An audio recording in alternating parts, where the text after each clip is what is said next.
Sa kulungan pa rin ang diretsyo ni Mary Jane Veloso na uuwi na ng Pilipinas matapos ang 14 na taon sa death row sa Indonesia. Dahil wala ng death penalty sa Pilipinas, maharap si Veloso sa habang buhay na pagkakakulong, bagay na iaapila ng kanyang mga abogado. May report si Ivan Mayrina. Uuwi na ng Pilipinas si Mary Jane Veloso, ang OFW na mahigit isang dekada nang nasa death row sa Indonesia. Inanunsyo yan ni Pangulong Marcos, sabay nagpasalamat sa bagong Pangulo ng Indonesia na si Prabowo Subianto. If you mean may written agreement, wala pa yung sagot. Pero sila mismo ang unang pumunta sa atin to talk about this. So we're extremely confident it will happen. And certainly our president must be privy of information which would explain his confidence. Inabot ng 3 administrasyon para mapauwi si Veloso na hinatulang guilty sa kasong drug trafficking noong 2010. April 2015 na mapabilang si Veloso sa 10 convict na itinakdang bitayin ng Indonesia pero hindi ito natuloy. Matapos tawagan ni Noy Pangulong Noynoy Aquino ang Indonesian Foreign Ministry. Kasunod dyan ang pagsuko ng recruiter ni Veloso na si Cristina Serio sa pagpasok ng Administrasyong Duterte ang naging posisyon ng Pilipinas. He said, follow your own laws. I will not interfere.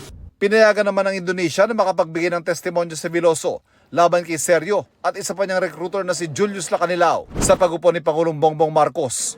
Muling umapela ang pamilya ni Veloso na hilingin ng Pilipinas ang executive clemency at pagpasok ng pamunuan ng bagong Indonesian president. That Indonesia is formulating a policy of transfer of persons, of foreign persons to their host countries. Indonesia itself has a law which will take effect in 2026 about what in effect would be, if not necessarily the abolition of the death penalty, but some sort of informal non-implementation of the death penalty. Gihit ng DFA, walang hinihing kapalit ng Indonesia sa Pilipinas. Sa kanyang pagbabalik bansa, sa kulungan didiretso si Veloso. Itutuloy lang po niya yung sentensya niya. The most important aspect of this all is the difference in our laws. No? There, they allowed the death penalty. Dito, wala ho tayong death sentence. Batid yan ng Indonesia.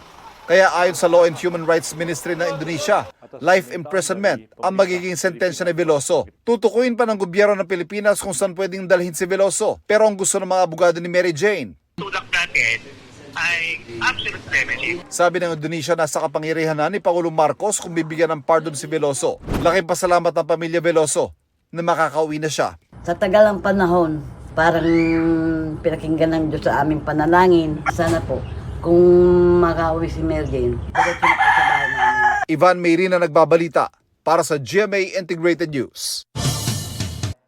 Huwag magpahuli sa mga balitang dapat niyong malaman.